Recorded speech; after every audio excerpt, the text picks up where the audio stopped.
This Torah class is brought to you by TorahAnytime.com. Okay, I go to Rabbi as we prepare for Parshas Savo and Rosh Hashanah, the new year. In Parshas Savo, in the brachos of Savo, which Moshe Rabbeinu gives Klal Yisrael, one of the brachos is Unesancha Hashem l'rosh v'lo l'zanav. Hashem will make you to a head and not a tail. V'hayisa rak lamala. You will be only above v'lo yisia lamata. You will not be below. Ki tishma'u mitzvos Hashem Elokecha.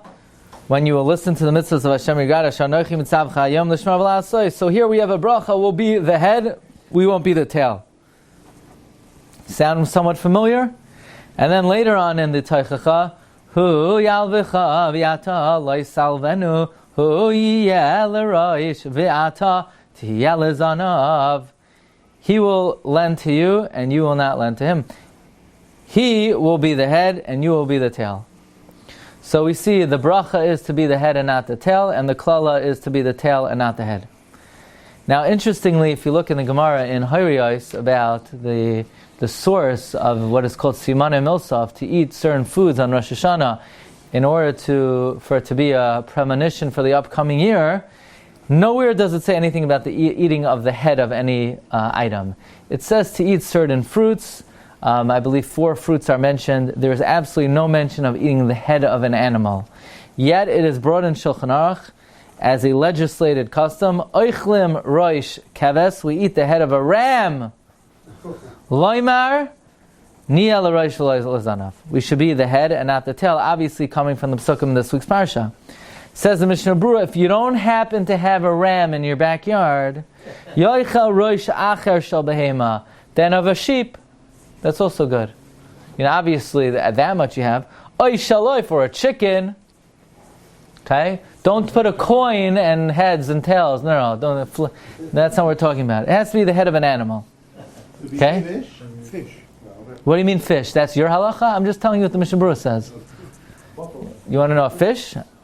I guess, Now, but by the way, why is the keves the first option? Because Marami Rothenberg would also have it in mind to be as a remembrance for the Isle of Yitzchak. Okay? So it was a zecher to the Akedah. But if you don't have a keves, then you could use another animal or bird. Fine. So where does this come from? Where did the Shulchan Aruch get this from? That one of the simanim is the rosh of an animal. It's not brought in the Gemara. So we have to look in the Torah. The Torah says, "Va'oichlin rosh keves."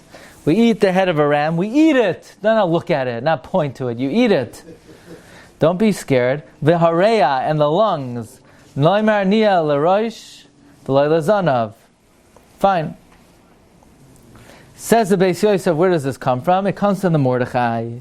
The Mordechai in Masechta Yuma, Kasav b'shem ha'goinim, al rashei kavasim shana oichlim, kadei sheishma'enu ha'kadosh baruch hu l'toiva, b'Rosh Hashanah, v'yisimenu l'rosh, v'loi le'zanav. That's where it comes. So it comes from Mordechai. So you should just be aware that it's not mentioned in the Gemara. The source of it is the Mordechai. But here's the question. The question is, that don't we say in Pirkei Avos, it's not always good to be the head? In fact, there's a Mishnah on Avos, Ramasya ben Charash Omer, have a makdim b'shalom kol adam. Be the first to greet someone. Don't be, minding your own business with your nose in the ground, and then somebody says, Shalom aleichem, oh, yeah, hi. Yeah, good to see you too. You should greet somebody first. V'hava zanav la'arayos, be a tail to the lions. V'al tihi rosh l'shualim, don't be a head to the foxes. Some people like to be leaders, right? The problem is nobody wants to be led, so they choose to be leaders of lower people. No, better to be a tail of the lions than a leader of the foxes. So here the Mishnah in Avos seems to be saying that it ain't good to be a head, and yet. In the Hiratzin that we say Rosh Hashanah, coming from the pasuk this week's Parsha, we're davening Sheyia l'rosh v'lezanav. So Zalman Sorotskin in his Sifrei Drush Hadei v'Hadibor is bothered by another question. We say Hashem, make us a head and not a tail. So one simple question: if Hashem makes us a head, then guess what? We won't be a tail. Why do we need to add the words and not a tail? That we get that. It's not rocket science. Make it day and not night. Right? This is why do we have to say Lama anu ma'isifin v'loy lezanav after we already asked Shani el Rosh? So he says like this. Sometimes there's a Rosh which is worse than a Zanav even.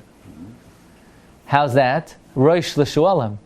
If you're a Rosh for lower people, that's even worse than a Zanav. So the first thing is, we should be a Rosh, and meaning like a Cha'amram Zal, they have a Zanav la'arayas, ate Rosh l'shualim. Therefore we say, if we would just say, Shani el Rosh, okay, God will say, you'll be a Rosh, but to who? But when we say, V'la'al yeh l'zanav, l'chein anu masim v'la l'zanav klal, even la'arayos. We don't even want to be a Zanav to arayos. We don't want to be a Zanav to lions. We want to be a lion. So once we say V'loy l'zanav, that means l'rosh is a real rosh. Shegam b'neim ni l'rosh. So the question is, so why don't we just say explicitly, Yiratzam mafanecha shania rosh la'arayos. He says that already is gaiva. That explicit we can't be. We allude to it. We say shania l'rosh.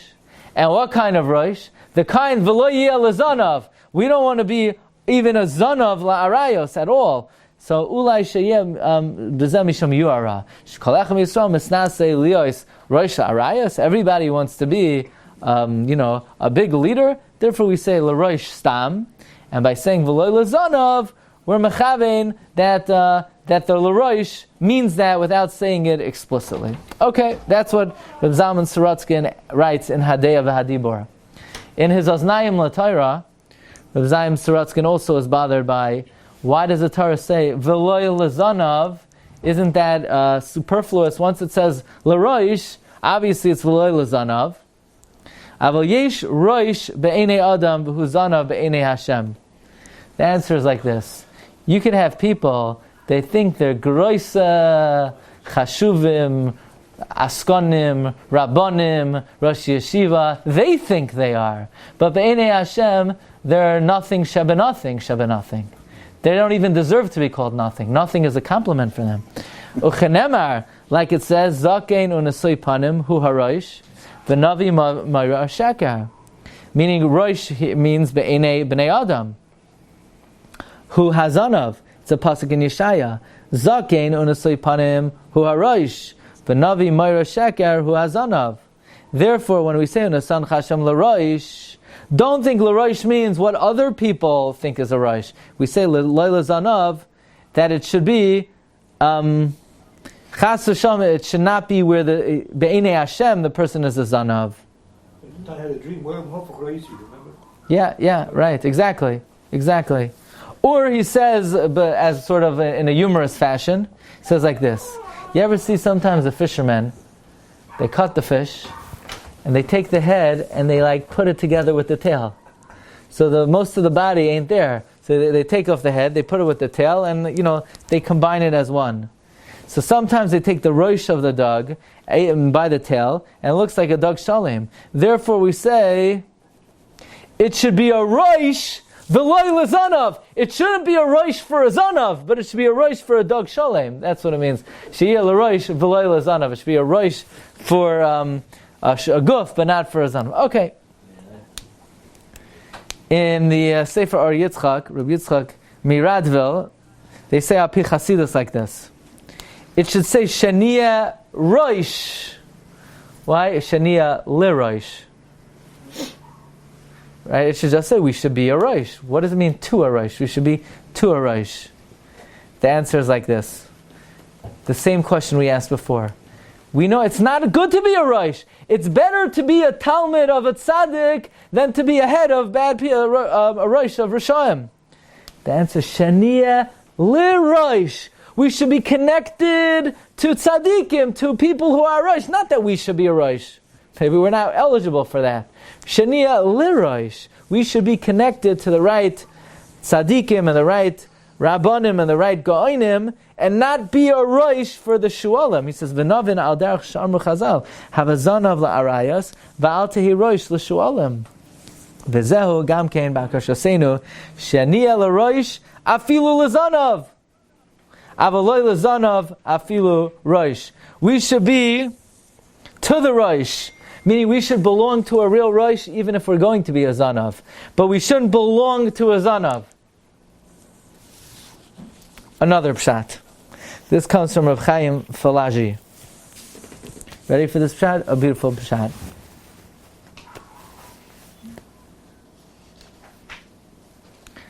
And that is, many people in this world walk blindly. They have no idea what the right path in life is. Yeah, they ask shilas. Once in a while they'll ask, one time my milchik spoon fell into my cholent after Shabbos. How often do you ask that shilah? Once a month. So you have no Rav, and you have no more derech in life. That's the shilas you ask.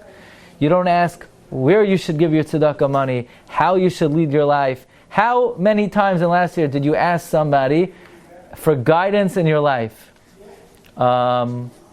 Actually, I never asked anyone my entire life for that question. Yes, correct. Right? Yeah. So, says Reb Chaim Falaji, Shania l'rosh. Ribbon Shalom, please give me a rosh in my life. Please give me a Marauder, a leader, somebody who could guide me in the right path. V'al yeh lezanav, so I should not be led by people themselves who need leadership. Okay, so that's the pshat of Reb Chaim Falaji. Now I'm going to tell you a beautiful remez, an incredible remez, that actually the son of Reb Chaim Falaji, Reb Avram Falaji, said a really beautiful pshat. He says the word Rosh is actually a Rosh Tevos, where Rosh stands for Ritzayin Avinu Shabashamayim. Ritzayin Avinu Shabashamayim. So he says on Rosh Hashanah, when we say Shania LeRosh V'lo Lezanav, you know what the kavanah is? That all our aspirations and all our hopes and all our yearnings are merely to do Lasois Ritzayin Avinu Shabashamayim. So the question is, why does it say LeRosh? Because it's Lasois Ritzayin Avinu Shabashamayim. What's the Zana? What's the Rosh Hashanah? Gotta have a Rosh Hashanah for that too. Can I have for one? You got have the other side of the equation. I can't answer all the questions in 1 year. Maybe next year we'll do that. Lasois Ritzayin Avinu Shabashamayim. Kedabai Lameimar Lamachar. Like we're going to say in the morning, Im Kimbanim Rachamenu Karachim Avabanim. V'loi Lezanav. What does it mean, V'loi Lezanav? V'yata teshufenu zana. Okay, kamashal hazanav benachash. Okay, fine. And also in the Sefer Pardes Yosef, Rabbi Yosef Boimgarten, he brings down Shania l'rosh v'loy lezanav. The remez is Rosh Tevos lasos ritzayin avicha shabashamayim. And he says this fits into the Targum. How does this fit into the Targum? It fits into the Targum because the Targum says l'rosh letakif v'loy lechalash, that we should be strong and not weak. Who is strong? HaKodesh HaSitzrai. Therefore, Mispalal, Shania l'rosh, in order to be a takif, one would have to perform Lasos, Ritzayin, Avicha, Shabashamayim. My Rabbi say, this was the pshat that I wanted to get to, and this is why I gave the shiur on this subject. An incredible pshat of Reb Shimshon Pincus in the Sefer Tiferes Shimshon, but I'd like to introduce it in the following way. You have people in this world that are leaders, and you have people in this world that are followers. Many people, they just go with the flow. They just do what everybody else does. So they're not really ever in their life exercising free choice. They're not ever choosing to do the right thing. They go to shul because all their friends go to shul, and they learn because some of their friends learn. And they do whatever they need to do because that's what everyone's doing. So nothing they ever did in life was coming from their own independent decision. So we're not even talking about them. Now we're talking about people who have the backbone to act independently. But here's the problem. The problem is like this. There's a Gemara Megillah. The Gemara Megillah says that one of the introductions that the Amoraim would use to open up the Megillah was they would darshan the following pasuk. They would darshan a pasuk, v'hichrati, that I'm going to cut off. The Rebbe Hashem says I'm going to cut off for Bavel as follows.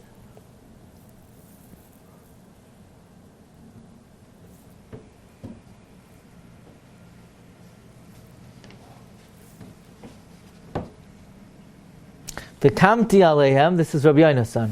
V'hechrati lebavel, shem, v'she'er, nin, v'neched. I will cut off for Bavel their name, their remnant, their descendant, their grandchild. Shem, their writing. She'er, their language. Nin, malchus. Neched, Vashti. So Rashi says, what does it mean God's going to cut off their language? That the Babylonian language will cease. So Tosfos asks, Kasha shadayin he mesaprim b'baba b'lashon aramis. God never did it. So what in the world does it mean God is going to cut off their language? He never did. So Tosfos says, no, it refers to some kind of royal language that they don't use anymore. But that's not Pashup Pshat. Pashup Pshat is God will cut off Aramaic.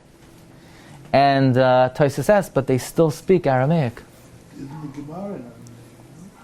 That's what we use, but even in Bavel, they still speak Aramaic. It's not talking about us, it's talking about them. Tosfos' kasha is God never cut off their language. You ready for this Maral? This Maral is a life changer. Says the Maral, Avado, they still speak Aramaic. But when they speak Aramaic, it's dead. What do you mean, but they speak it? No, they only speak it because they spoke it yesterday. But they're not speaking it today because they're speaking it today.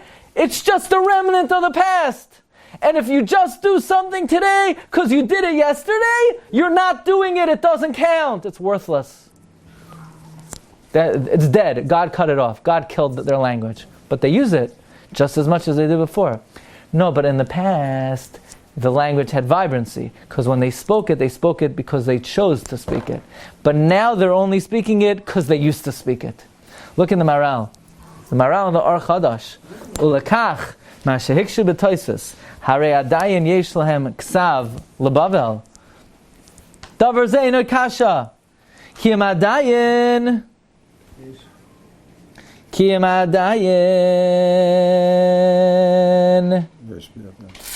yesh b'yadam ksav zeh. Even though they still have it, zeh b'shuv shoyam kfar. It's because they used to have it. V'nishar ksav etzlam b'shvil. The only reason they have it is because they're habitual in it. And if you just do something because you've been doing it, then it's not considered that you're doing it.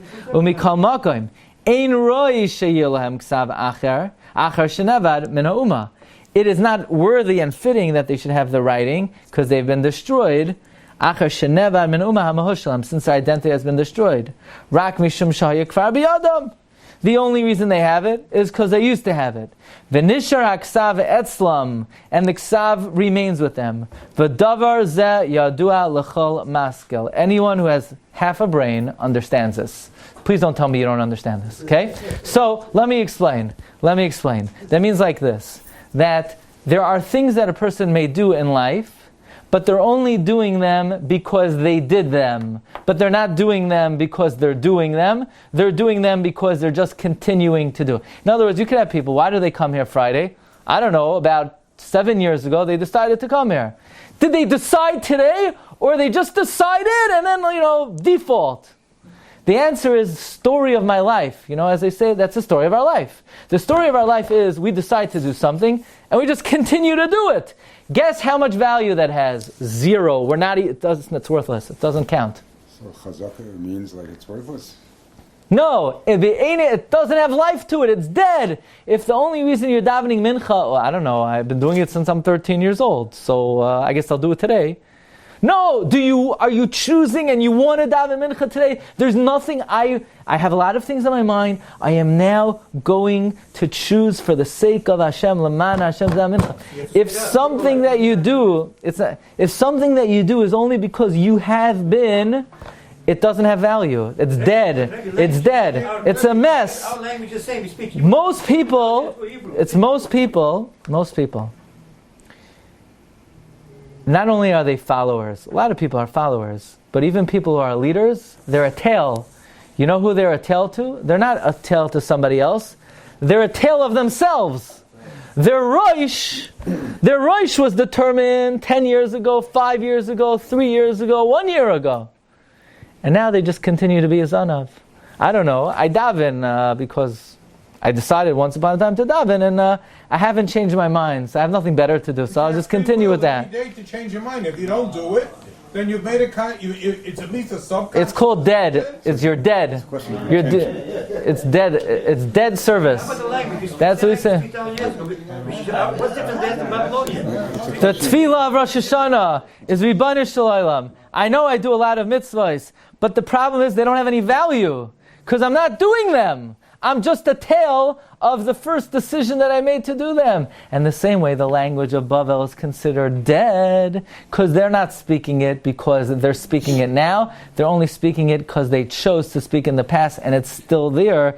If all my avodas Hashem is just shekvar haya biyadenu, then Ribbon Shalom, I know what its value is. So says Rav Shimshon Pincus, this is the tefillah of Unesancha Hashem l'rosh v'lo l'zanav. One of the brachos that are muftach to the Shomer Torah is that we should be a Rosh and not a Zanav. One second. Inyan zeh moitziam anu gam Rosh Hashanah. This we find in Rosh Hashanah as well. B'leil Rosh Hashanah, minog Yisrael lechal machal matar siman mishana tova. One of them is we eat the head of a fish. Okay, here you have your fish. Here you have your fish. V'ayimrim yiratzen sheniya l'rosh v'lo l'zanav. Someone who's a Rosh will have a good din. What in the world does this mean? What's the nafkamina if you're a Rosh or a Zanav? The answer is like this. Harosh yachal lalechas l'chol makom sheyirtza. The head could go anywhere. The Zanav can't go anywhere. The Zanav is a complicit follower. Ach v'sofer shadavar harei yagia. In other words, the head and the tail, they're both getting to the same place. There's one difference. The head chose to go there, and the tail just got schlepped along. So therefore we're asking Hashem, I know I'm going to do the right thing, I'm going to shake my lulav this year, I'm going to sin the sukkah this year, but I want it to be because I want to do it and I chose to do it with every fiber of my being, not just, well, I did it last year, so obviously I'm just going to tail along to what I've been doing my whole life. Kinira, sheyeshna nekuda miuchedes b'kach sheniya dafka l'rosh. There is a very specific connotation here. Shekena muvan Parshas shel Roshu, that the Rosh has seichel, the Rosh has thought. That's another difference between the head and the tail. They're both going to end up in the same place, but the head does it with thought, with intention, with contemplation, with understanding, and the tail is just schlepped along there. Says Ribbon Shalom, I know I'm going to do the mitzvahs this year, but I should do it l'rosh. I should do it with my head. I should do it with understanding and comprehension and awareness and cognizance, not with my brain half turned off, just going with them. I know I'm going to say these pages of the Siddur today. That there's no question. The question is, what percent of my mind will be engaged in it? He says, Adam Yachali is Sadik Gamor.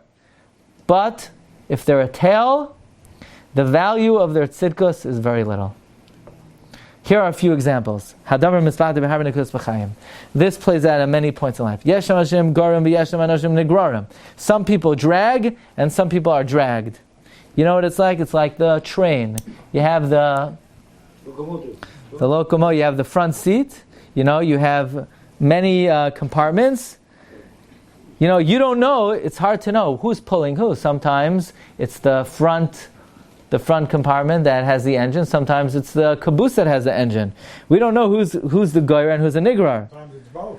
Sometimes it's sometimes it's front wheel drive, sometimes it's back wheel drive. Right? Avol kishem misakim es hakroinos. When you take the wagons apart and you separate them and you see which ones move and which ones don't, you see that where the column of smoke is coming from, that's the mover and shaker. A person could come up to the Beis Din Shomayla and know the whole Shas. And Hashem says, okay, you know why you know Shas? Because you had a chavrusa. And he learned Shas with you. And you went along with it. So very nice. You'll go to the Olam Haba of people who got schlepped into knowing Shas. But you ain't going into the real place of people who are self-motivated. By the way, this is true in classrooms, in relationships. Oh, you have a couple, they're growing. Yeah, but one of them is schlepping and the other one is being schlepped. Who is the Rosh and who is the Zanav? But if you have two Rosh, you oftentimes get into conflict. That's true, and I'm not saying it works out that way. Sometimes it's better to have the more assertive and the more passive. But which has more value? Sometimes, one second. Okay. People like to be comfortable in life, and they develop in their comfort zone, as it's called. And they think that this is my nature. And a person says, you know what? What difference does it make if I did it on my own? Or that Tzibur sort of forced me into it? But the truth is that if your friend is the Rosh, or your yesterday is the Rosh, or your past is the Rosh, you could have someone, he was the best bacher in yeshiva, and the rest of his life, he's coasting. You could have a Rosh Yeshiva, that he worked hard for 7 years in saying Shiur, and the rest of the year he's just living off of that. He's milking what he did in the beginning of his life. You could have somebody who his Rosh was his past, and now he's zanaving the rest of his life. You can never retire. You can never retire. You got to always be proactive. You have to be proactive in your pursuit of ruchnius. You don't hold stiff in Musa say, person, now's the time, I want to change my habit. I need to develop a habit. I'm going to change certain media. That's habitual. If I do different, I have something. Yeah, but you got to do it. What you're saying is you got to do you it. have to do the same thing Not until you because become it's a wrong. second You got to nature. do it because you want to do That's it. to change your office. Yeah. So Same look, all the time. the Bali Moser say that the power of Hergel is a very important power, is a very important force. We even daven to Hashem, Shetagilenu b'sarasecha, get us into the right habits, because ultimately habit is the most powerful force in a human being. A human being could get used to anything, right? You sometimes wonder, how did these people live in these dire, terrible circumstances? The answer is, after 3 days, you get used to it. I sometimes wonder, how in the world was I in that dormitory for so many years? I mean, if you would have seen what's going on, I'm not going to say where. I mean, you would see, it's not possible for a human being to live there. Mamish. I mean, I told you, my mother gave me a bag of ruglach. I came home the next day. Different creatures had taken bites out of each ruggle. And they weren't human. Not humans, no. The answer is, after a few days, you get used to it. You don't even think. Kitzer Shulchan Aruch says to somebody who has a hard time getting up in the morning, he said, let me tell you something. You know why you're having a hard time? Because every morning the Yetzer Hara tells you, it is impossible to get up early every day. That's true, it is impossible to get up early. So just tell the Yetzer Hara that you only have to do it 3 times. Once you do it 3 times, it becomes easy. So the truth is, on the 4th day, you became a zanav. So, but it's better to be a zanav to the right thing than to be a zanav to the wrong thing. There's always the Yetzer Hara in the background. And you have to make a conscious decision to get up. So the answer is, in life you have to live on 2 roads, Rav Miller used to say. You have to live on the low road, and you have to live on the high road. The low road means program yourself to do the right thing, and use that to coast. That's the low road. Because it's better than coasting based on the wrong thing. But realize that the true value is really only when you're constantly making a decision and living with a conscious effort to do the correct thing. He brings over here, whether someone else is your Rosh, or your yesterday is the Rosh, you're a Zanav. The Chassam Sofer brings down about the Hasidim. Hasidim used to wear only linen, and they wouldn't wear wool. You hear this? Hasidim used to wear linen and not wool. So Chassam Sofer says, the first generation, they did this because they were choshish for shatnez. The second generation had no idea why they were doing it, they just did it because of the first generation. So that means the first generation was a Rosh, and the second generation was a Zanav. That's why Minhag Avoseinu B'Yadeinu is a wonderful thing, and it's a worthless thing at the same time. On the low level, on the low road, it's wonderful. If you want to coast through life and be mediocre, it's wonderful. But if you want to have meaningful Judaism, it ain't doing anything for you. Change minhag, make a new minhag. No, you can't make a new minhag, but you have to do it. I do it because my tata does it. I don't drink Coca-Cola because my father didn't drink Coca-Cola. What do you mean your father didn't have Coca-Cola, pal? Right? Somebody told me. To me, it's not. All it's about is what the tata did. That's all it's about. That means it's nothing. That's why? Because you're not doing anything. You're in cruise control for the rest of your life. The Iker Madrega is Sheyeh LaRosh. You have to use your head and understand what you're doing. Adam yachal lilmod sedarim zikno kol haTorah kula. But that's because I grew up in the best yeshiva in the world, and that's what everybody is doing. It ain't enough. If you want to do l'rosh, if you want to do lasas ritzayin avicha shabashamayim, then it has to come from you, not because of other people, not because you're a Rebbe, not because you're friends, and not because of you. I don't care. You were a good bacher 20 years ago, or you were a good learner yesterday. What does that have to do with today? You have to be a rosh every day of your life. And that is one of the great brachos that we're mispal that Kosh Baruch Hu should give us Yad Shmaya, Shania l'rosh, v'al yeh l'zanav. Don't go anywhere, don't go anywhere, don't go anywhere. You can shut it off. I'll tell you one more thing. You've just experienced another Torah class brought to you by TorahAnytime.com.